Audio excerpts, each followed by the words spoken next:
Como siempre, bienvenida, bienvenido a este programa del Tribunal Electoral del Poder Judicial de la Federación Justicia Electoral a la semana online.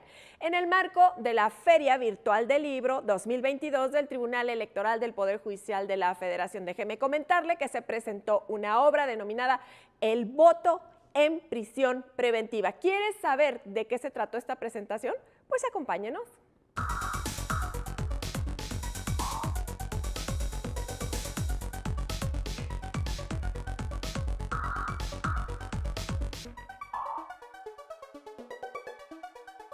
Y para hablar de este tema que ya le he comentado, ya se encuentra con nosotros Carlos Rubén Eguiarte Mereles, quien es consejero del Instituto Electoral del Estado de Querétaro, a quien le doy la más cordial bienvenida, consejero, además coordinador de la obra que se presentó en la Feria Virtual del Libro del Tribunal Electoral. Bienvenido.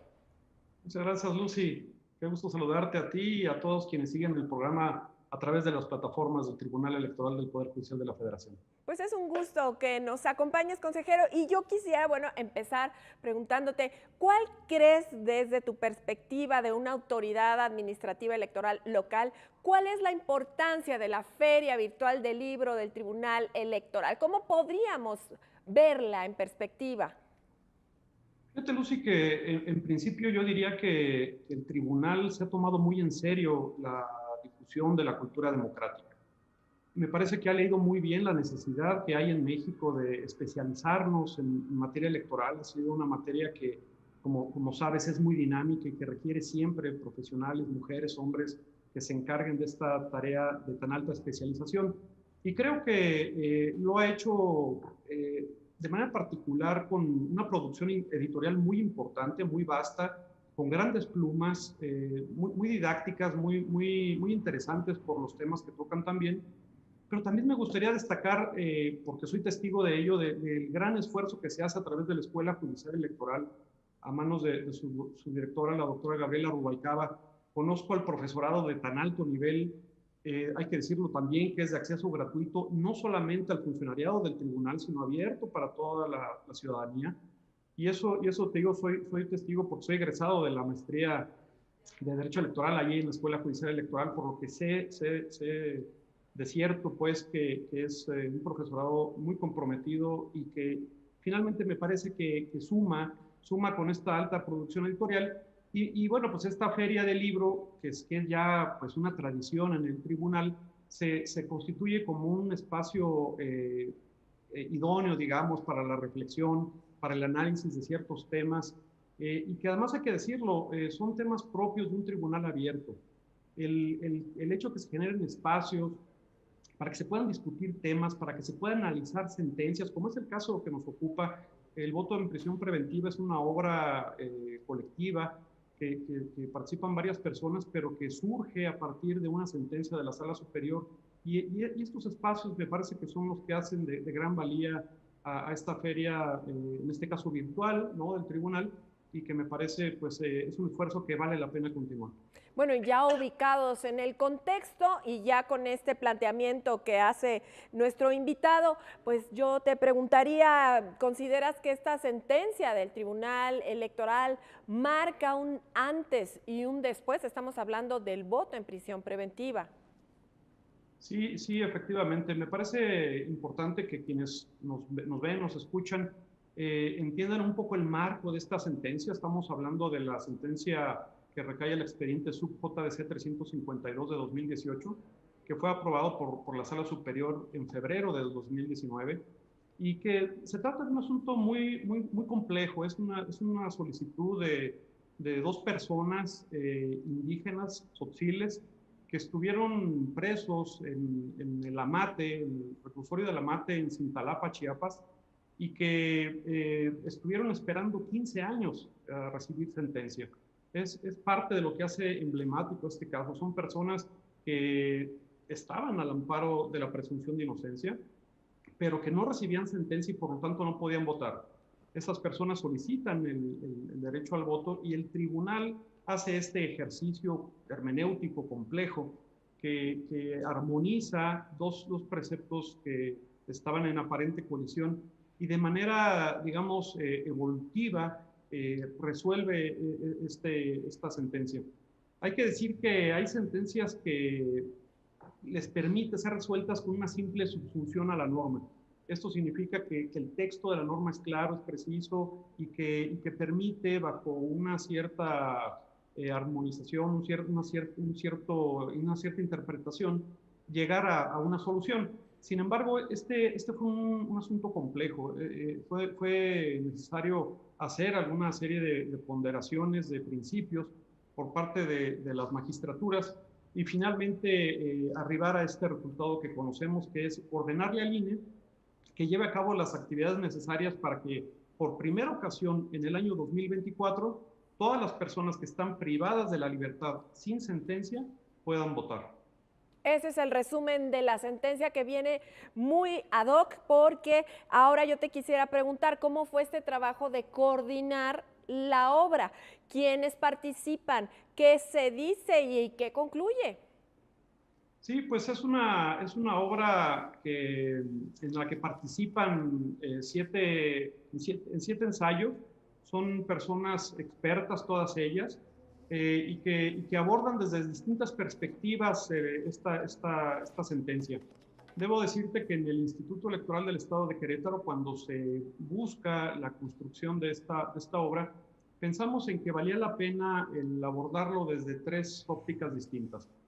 Por un lado, pensamos que era necesario el que tuviéramos la visión de magistraturas, el que la judicatura estuviera presente, porque efectivamente se trata de un esfuerzo complejo, hermenéutico, una parte técnica en donde era necesario pues que las magistradas o los magistrados pudieran participar. Aquí vale la pena decir que tenemos la participación del magistrado ponente, que es el magistrado Felipe de la Mata Pizaña, pero también participa el magistrado Felipe Fuentes Barrera, que tiene una visión distinta. Este hay que decirlo que es un trabajo que busca fines pedagógicos y es parte de la riqueza de la obra. Así es, Bien. consejero, permíteme que te interrumpa. Estás diciendo visiones distintas y es que viene a mi memoria que el magistrado Fuentes iba en contra y el magistrado Felipe de la Mata, bueno, pues es el ponente. Entonces, claro que está sumando todos los aspectos.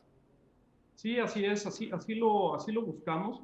Pensamos que era muy importante y déjame decírtelo así porque evidentemente las posturas de ambos, me refiero a quienes votaron a favor y quienes votaron en contra, tenían razones sólidas. Evidentemente las y los magistrados son juristas del más alto nivel y cuando uno lee la sentencia, cuando uno ve la sesión en la que se votó esta sentencia, se da uno cuenta de qué importante es el entender la postura epistemológica que tiene cada una de las magistraturas al respecto. Había un razonamiento formal, digamos, en cuanto al procedimiento, en donde, por ejemplo, una de las posturas era que había que desechar el asunto, había que desecharlo porque ya no estaba al alcance del derecho. Estas dos personas que buscaron votar, estas dos personas indígenas que les platicaba, solicitan votar para la jornada electoral de 2018.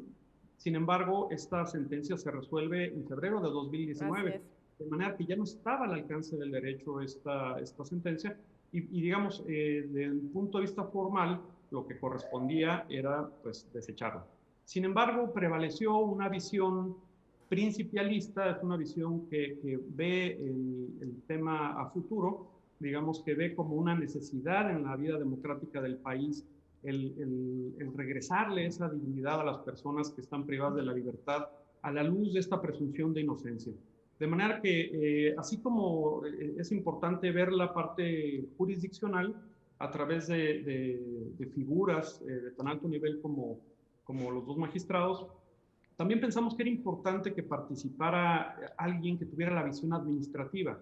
Y ello es así porque, como les refería, es el INE la institución encargada de operar esta sentencia. Debe llevar a cabo todas las acciones que sean necesarias para que eventualmente en el 2024 todas las personas que están privadas de la libertad sin sentencia puedan votar.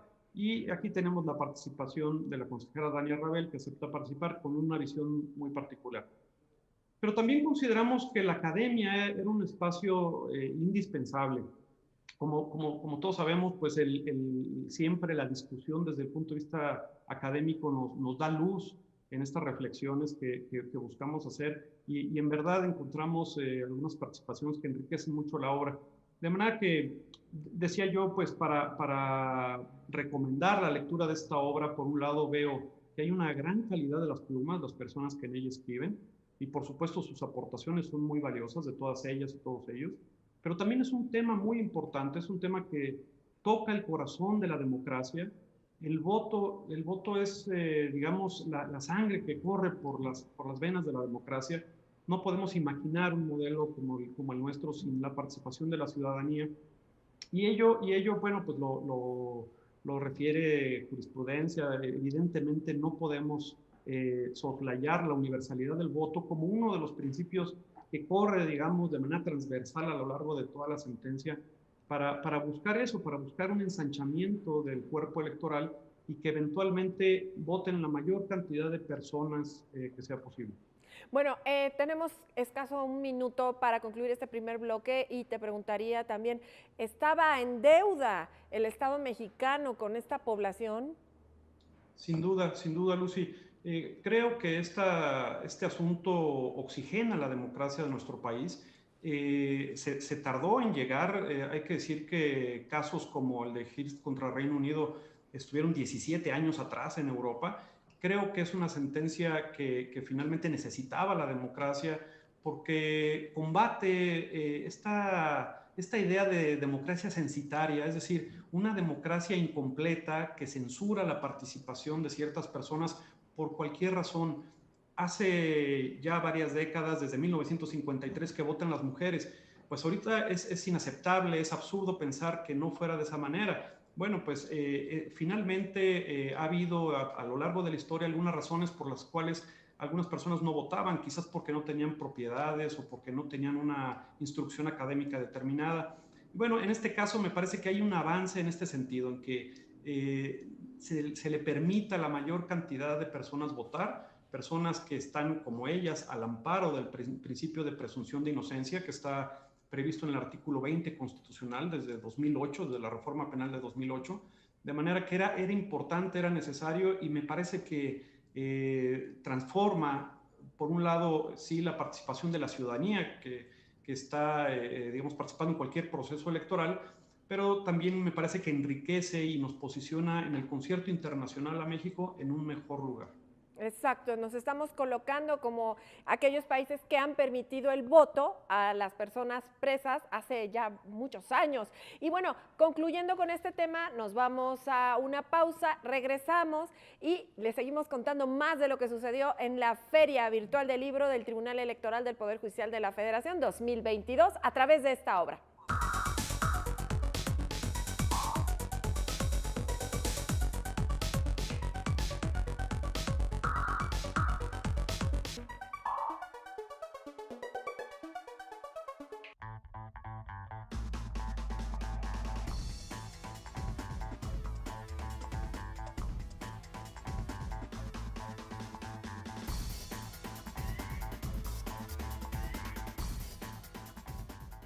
Nos acaba de sintonizar, estamos en Justicia Electoral a la Semana, un programa del Tribunal Electoral. Estamos hablando de la Feria Virtual del Libro 2022 y estamos con una obra que se presentó precisamente en este evento que se llama Voto en Prisión Preventiva. Consejero, estamos pues a punto de llegar a las conclusiones. Estamos hablando con el consejero Carlos Rubén Eguiarte Mereles de Querétaro y yo quería preguntarle en este momento, ¿la dimensión individual y la dimensión colectiva la podemos percibir en este libro? Sí, sí, sin duda. Me parece que la parte central del mensaje que tenemos es privilegiar el voto de las personas, es ensanchar el cuerpo electoral, esa es la descripción que hace jurisprudencia del tribunal respecto de la universalidad del voto. Entonces, siendo el voto tan importante, deberíamos de verlo con claridad en estas dos dimensiones que bien mencionas. Por supuesto que hay una dimensión individual, es muy importante la parte de la dignidad que le da a la persona, el trato igualitario que tenemos todos al momento de votar. Cuando estamos frente en la mampara, en la intimidad de la mampara, cuando vamos a depositar nuestro voto, somos todos iguales en valor, en dignidad. Eso es muy importante para el desarrollo de una democracia. El voto de todos cuenta por igual. pero también una dimensión colectiva. Hay un impacto muy importante en lo colectivo, porque finalmente es el voto de todas y de todos los que dotan de legitimidad a aquellas personas que acceden a un cargo de representación o un espacio de gobierno. De manera que el enriquecimiento que aporta esta sentencia va directo, insisto, al corazón de la democracia, porque hace más robusta, la hace más fuerte, la hace más plural, y debemos decir que una democracia que no es incluyente no se le puede llamar democracia.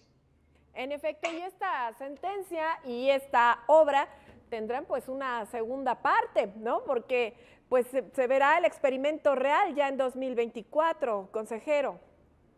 Sí, sí, Lucy, pues hay una buena cantidad de desafíos en el desarrollo de esta tarea. El INE ha asumido con mucha seriedad esta función. Hay algunos avances. La propia sentencia, hay que decirlo, que ordena algunas pruebas previas al 2024, cosa que se llevó a cabo en el 2021. De manera que creo que hay un avance muy interesante al respecto.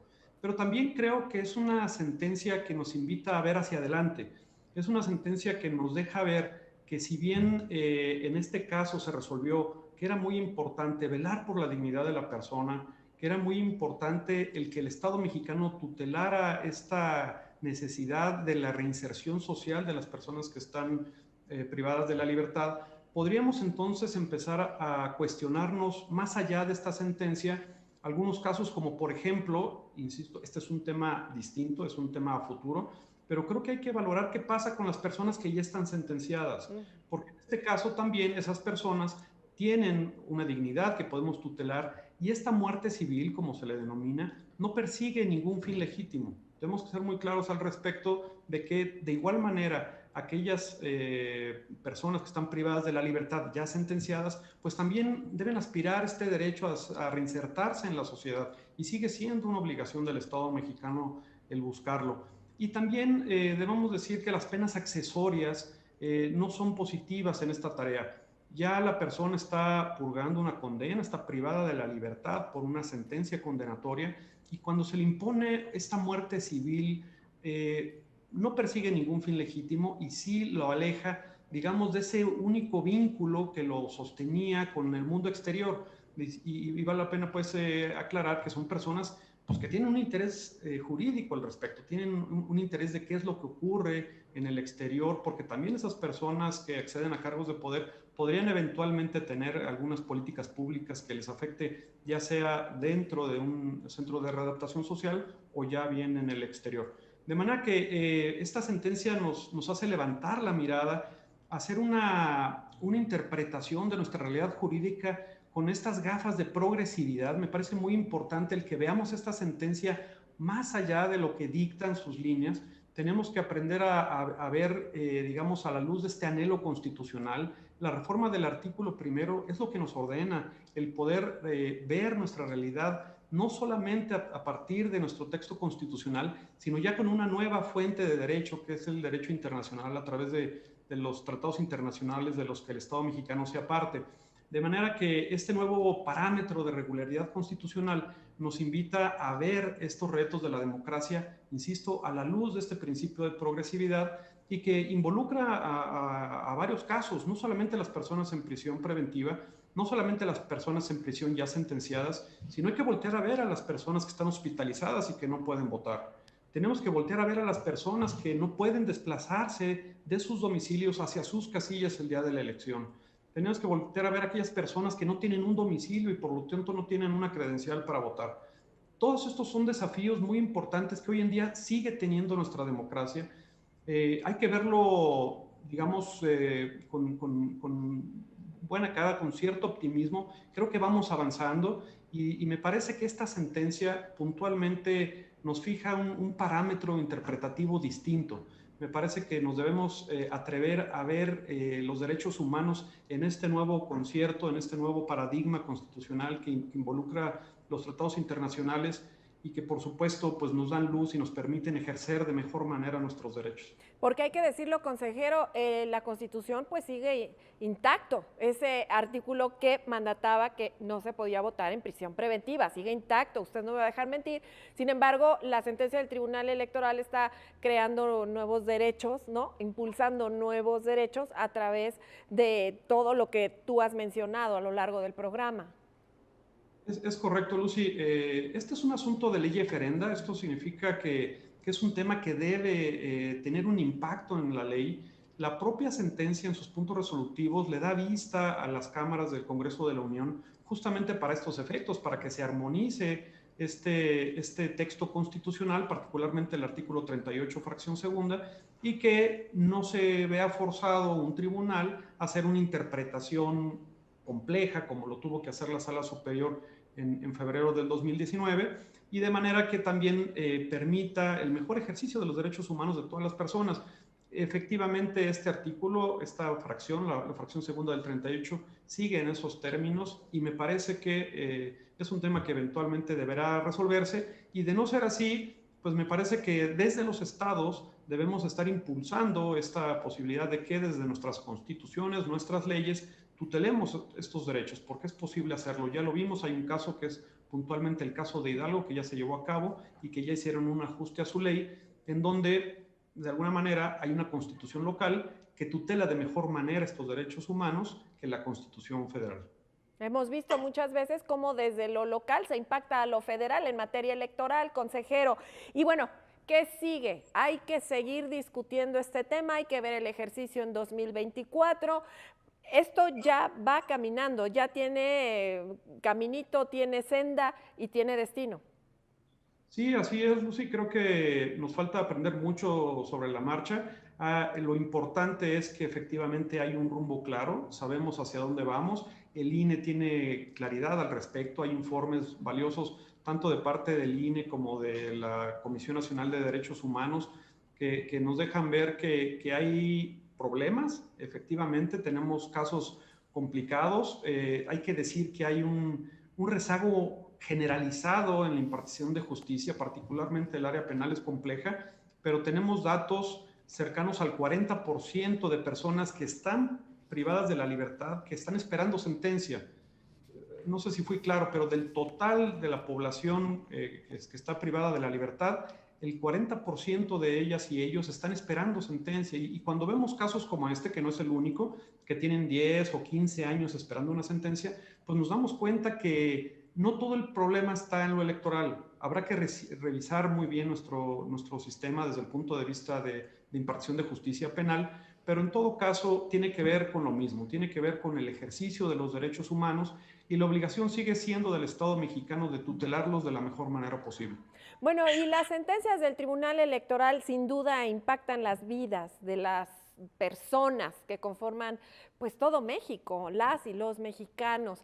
¿De qué serviría o cómo podrías explicarle en palabras sencillas a la población que esta sentencia cambia la vida de muchas personas? ¿De qué sirve que voten las personas en prisión preventiva? Es la pregunta. Es muy interesante la pregunta, Lucy. Me parece que hay un tema que habla, digamos, de la genialidad detrás de esta sentencia. Mira, el artículo 99 de la Constitución prevé que las sentencias de la Sala Superior tienen efectos al caso concreto. Esto no era posible sostenerlo así, y no es la primera vez que ocurre, hay otros casos similares. Sin embargo, me parece muy importante la pregunta por qué lo que determina la Sala Superior en esta sentencia no es darle el derecho a voto a estas dos personas que demandaron el derecho.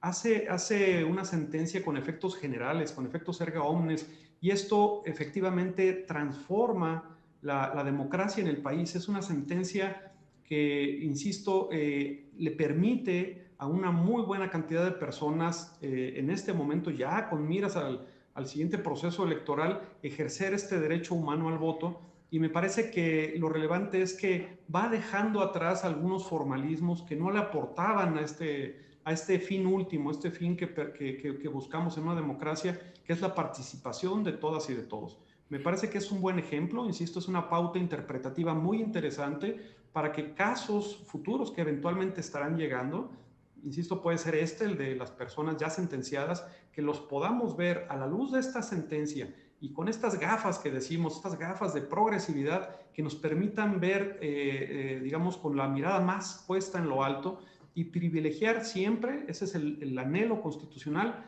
el privilegiar el ejercicio de derechos humanos, no solamente a la luz de nuestra Constitución, sino también a la luz de tratados internacionales. Exactamente. Y bueno, ya vamos a cerrar el programa y si estamos hablando de la obra, tenemos que decir quién la edita, ¿no? Quién está detrás de todo este proyecto, sin duda el Tribunal Electoral, pero hay también grandes aliados. Sí, así es. Bueno, el Instituto Electoral del Estado de Querétaro hace varios años que está haciendo un esfuerzo importante en materia editorial.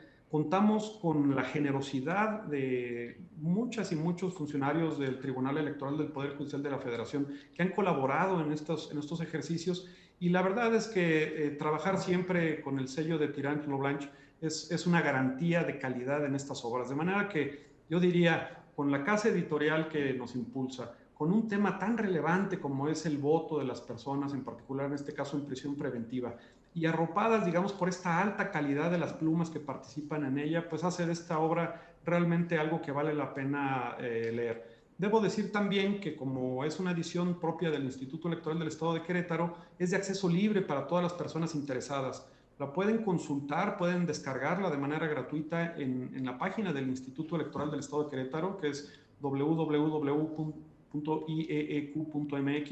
o también en la Biblioteca Jurídica Virtual del Instituto de Investigaciones Jurídicas de la UNAM. Bueno, pues nada más que agregar, nada más que decir, solo agradecer la presencia de nuestro invitado y desde luego invitarlo para una próxima ocasión a seguir hablando de estos temas tan interesantes. Gracias a Carlos Rubén Eguiarte Mereles, consejero del Instituto Electoral del Estado de Querétaro. Despedimos este programa y le invitamos a que nos acompañe, ya lo sabe usted, la próxima.